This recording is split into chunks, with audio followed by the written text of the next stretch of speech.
Hi everyone, my name is Sharon and welcome back to Sharon Talks Insurance. So today I'm going to tackle questions that you asked me through my social media platforms, and I'm not alone. I have Frank Mathenge with me. I'll let him say a word or two before we proceed.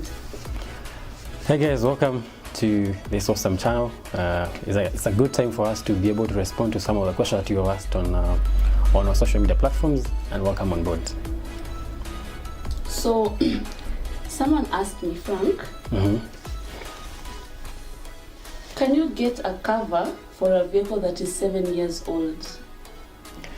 Yes, you can get a cover for your car if it's 7 years old. The normal cutoff for motor vehicle age is 15 years in Kenya right now. So for a car that is 7 years, you should be able to get insurance. However, depending on the model and the make of your car, your insurer might have to either take up the risk or probably load up your premiums. By this I mean you may have to pay probably more premiums than a certain policy should charge you. Okay. So do you have examples of these cars that are rare models or that insurance companies might want to load the premium?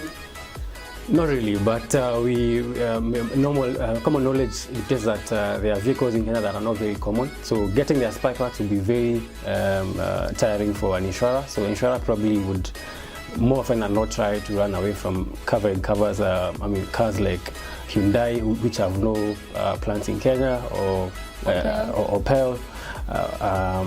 Basically, cars that are not very common in the market will also mean that they have very limited sellers of their spare parts. Okay. So is it right to say once you go to the insurer, they will advise you if they'll take up the cover and if they'll load up the premium and if they'll give you a comprehensive or third party depending on the make and model and the year of manufacture, right? Yes, once you show up at the insurance office or at your broking house or your agent, they will ask you for your logbook. A logbook will give you details of the car, and you'll be able to have a conversation on whether this car of yours can be given a comprehensive cover or you have to only take the third party only cover. So again, the choice of comprehensive or third party will depend on the make of your car, and you can always have a conversation with your insurer or your agent or your broker. Okay. Yeah. Thank you very much. Someone else asked, what is the difference between WIBA and GPA? Interestingly, let me start by WIBA.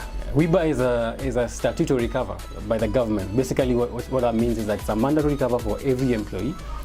WIBA is an acronym that stands for Workmen Insurance Benefit Act of 2007. Basically, it makes every employer to take an insurance cover for their employees for work-related or employment-related risk. So basically covering accidents relating to the employee's course of duty, whether the accident leads to either death, disability, or any injury, because the WIBA will also cover medical expenses and so on.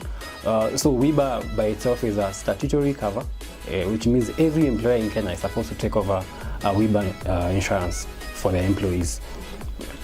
GPA, on the other hand, is what you call GPA stands for group personal accident, and if you take what you call a GPA WIBA, you are taking a WIBA plus. So you'll be covered for work-related hours, and you also be covered for off-duty risks. So basically, this will cover employees in their pleasure, in their off-duty weekends. So, I mean, for an employer who wants to get the best for their staff, who would want to take up a GPA WIBA, so your employees will be covered beyond working hours. Yeah.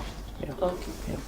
Thank you very much. Now, a friend of mine also asked me, the friend lost a phone and they started the claim process, but now they feel like it's taking forever for the claim to be settled. Could you maybe take us through the claims process and how long it should take probably to get your claim settled, the average time that you should take? A standard claim process has a couple of stages. The first stage is what you call the notification, where you notify your insurer that you've suffered loss. The second stage is documentation, where the insurer is going to ask you for a couple of documents. This will include, if you have lost, probably let's take an example of a phone, they will ask you to fill a claim form. you you give them the pro forma invoice for replacement of a new phone, depending if the phone is lost or is damaged, and then you also give the purchase receipt of your phone, basically proof that you're the owner. Then from that point of view, you are fully documented. The claim goes to determination, where the insurer decides how much you're going to receive. Then finally is the payment of the claim. Now, the period that it should take, I mean, normally phone claims should take a minimum of 30 days. But if it takes longer, then there must have been a gap between either notification or documentation or thereabout.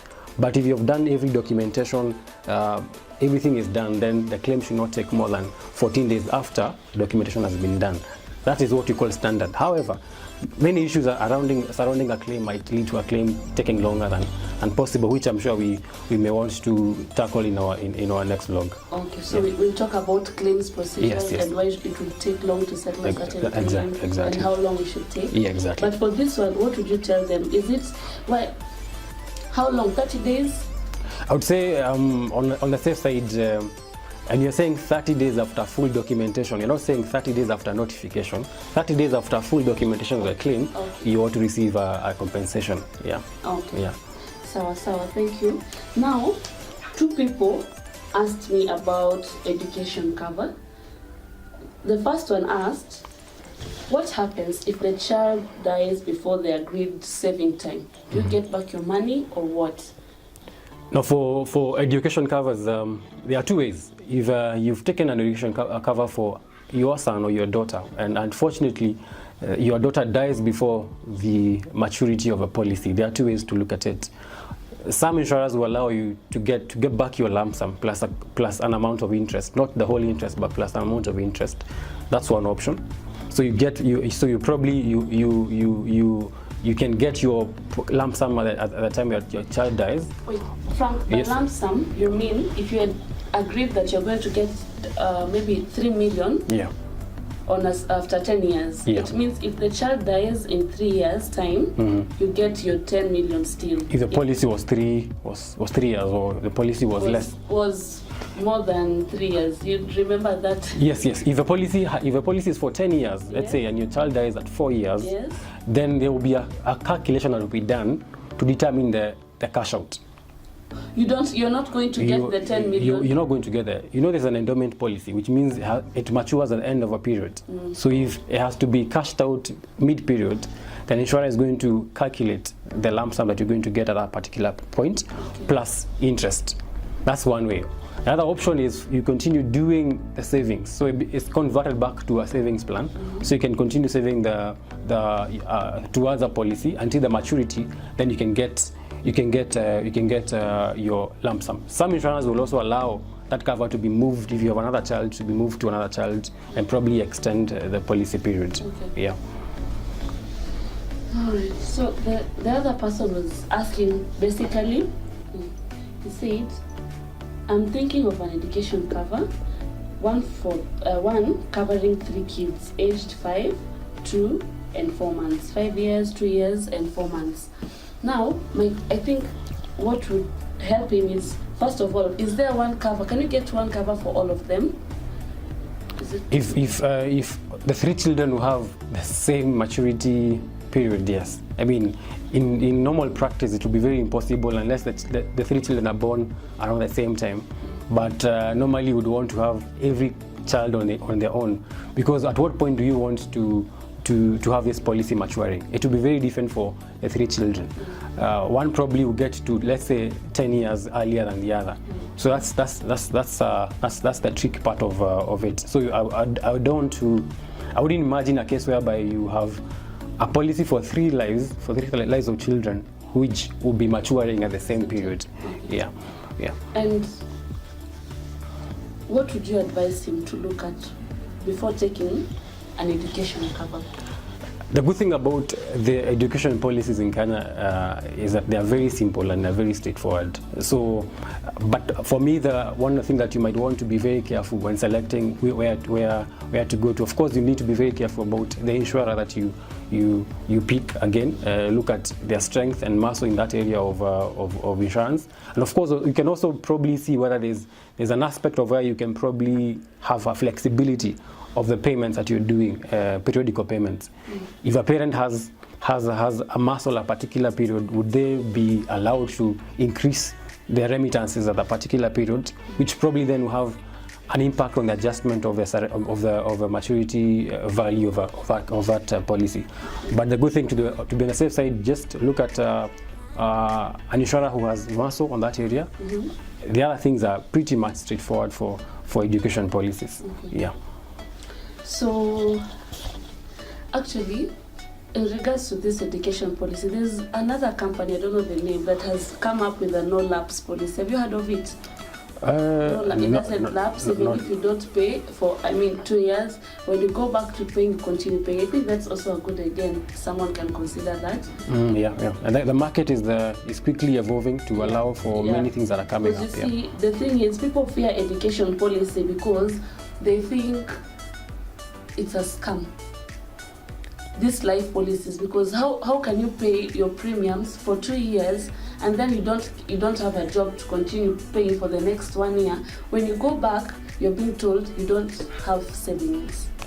So I think those are the things that you should really involve your insurer or your broker so that you clearly understand what it takes, because you're not always promised of tomorrow. You're not sure. You might miss money to pay the premiums. What happens? I think that's also another very important point. So, last but not least, people always ask me about excess protector. I need you to explain to them what excess protector is and how it works and the premiums paid. All right. Every motor insurance policy is subject to what you call a policy excess. And a policy excess, in simple terms, is the first part of every loss that you as insured is going to take care of. So for instance, if my car gets involved in an accident and the claim amount is 100,000, if the excess in my policy is 2.5%, then I will pay 2.5% of the 100,000, which now is the part that I will pay before the insurer comes on board to pay the rest of the claim. Now, to cushion our clients against paying huge excesses, is what you call an excess protector. Now, an excess protector is a very small rate of the premium that I pay, that I get to add to my normal premiums during the start of the year, that takes care of all my excesses during the period year. For instance, normal practice is that if you have a private car, you only need to pay about 0.25% of your sum insured, or the value of the car, and then you're excess protected. That means that as long as you make claims above your excess limit, then you will not be charged any excess by the insurer. It is very advisable for you to take up an excess protector, because claims or motor claims can be very many, and some of them will be very excessive. And the good thing is that the excess protector rate is very minimal, so there shouldn't be any reason why you shouldn't take an excess protector. And then the rate will probably change from either a car is private or a car is commercial. Yeah.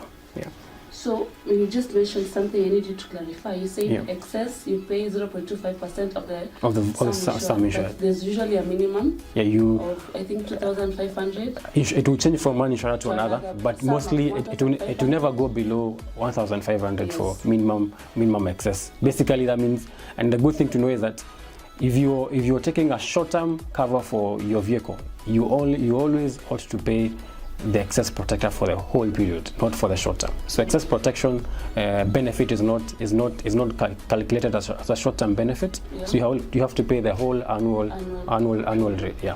Wait. So do we reinstate excess protector? Because if you've had a claim and your excess protector has been used up, because you've not paid the excess. After the claim has been paid, you need to pay some extra amount again to reinstate the cover. Exactly.